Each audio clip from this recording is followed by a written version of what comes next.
Mother شپٹن کی ہم اثر ایک عجیب و غریب شخصیت نوسٹراڈیمس تھا۔ وہ فرانس میں پیدا ہوا۔ نوسٹراڈیمس نے نجوم کا علم سیکھا۔ چھوٹی عمر میں وہ کہا کرتا تھا کہ اسے مستقبل کی تصاویر نظر آتی ہیں۔ پیشہ طبابت تھا۔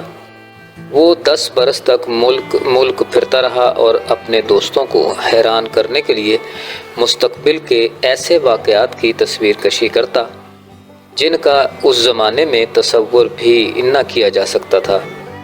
اس کے بعد اس نے مستقبل اور غیب کے ان مناظر کو قلم بند کرنا شروع کیا جنہیں وہ وقتاً فوقتاً باطنی آنکھ سے دیکھا کرتا تھا۔ ان کا ذکر اس کی کتاب صدیاں یعنی سینچریز میں ہے، جس میں اس نے جان بوجھ کر اشاروں سے زیادہ کام لیا ہے تاکہ مفہوم زیادہ واضح نہ ہو۔ اس کا خیال تھا کہ لوگوں کو مستقبل کی زیادہ صاف تصویر دکھانا خطرناک ثابت ہو سکتا ہے۔ نوسٹراڈیمس کی پیشن گوئیاں مستقبل کی صدیوں کو محیط کرتی ہیں۔ اس نے نیپولین کے عروج و زوال، لندن کی مشہور آگ اور ہٹلر کے عروج اور اس کی موت تک ٹھیک پیشگوئی کی۔ ہٹلر کا نام ہسٹر بیان کیا ہے تاکہ تصویر کچھ دھندلی رہے۔ در حقیقت دنیا میں ہر پیشگوئی کرنے والے نے ہمیشہ اشاروں کنایوں سے کام لیا ہے اور مصلحت کے تحت کھل کر بات نہیں کی۔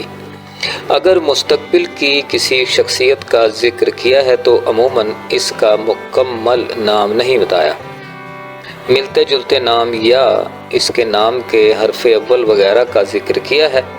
نوسٹراڈیمس کے زمانے تک امریکہ میں آباد کاری نہیں ہوئی تھی۔ اس کے باوجود اس ملک کے وجود میں آنے اور اس کے عروج کے بارے میں اس نے ٹھیک پیشگوئی کی۔ اس نے یہ بھی پیشگوئی کی کہ ایک روز انگلستان پر امریکہ سے حکومت کی جائے گی۔ اس پیشگوئی کا صاف مطلب یہی ہے کہ انگلستان پر کوئی طاقت غالب آ جائے گی۔ اگر امریکہ انگلستان کو آزاد کراتا ہے تو پھر انگلستان پر بھی امریکہ کی حکومت ہوگی۔ نوسٹراڈیمس نے لکھا ہے کہ 21ویں صدی تک حق برائی پر غالب آ جائے گا۔ اس نے یہ بھی لکھا کہ ایک عرب فاتح جو شرع محمدی پر عبور رکھتا ہوگا زیادہ تر یورپ کو فتح کرے گا اور اس کے بعد اس کا مقابلہ مغرب یعنی امریکہ سے ہوگا۔ اس نے یہ بھی لکھا کہ ہپ ایک رومن جرنیل باہر سے آنے والے لشکروں کو نکال دے گا اور اس کے بعد خالص ترین عیسائیت یعنی تثلیث کے شرک سے خالی کو عروج حاصل ہوگا۔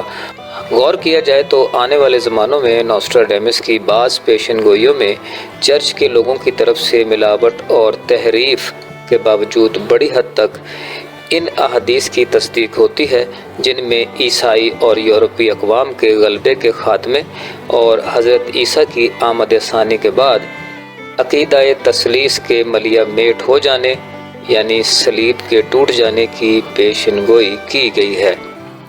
قیاس یہ ہے کہ نوسٹراڈیمس کی کتاب میں مغربی عیسائیت کے زوال کے بارے میں کئی پیشن گوئیوں کے متن سے آخری زمانے میں ایک عرب فاتح کے ہاتھوں یورپ کی تباہی اور شکست کا واضح اظہار ہوتا ہے۔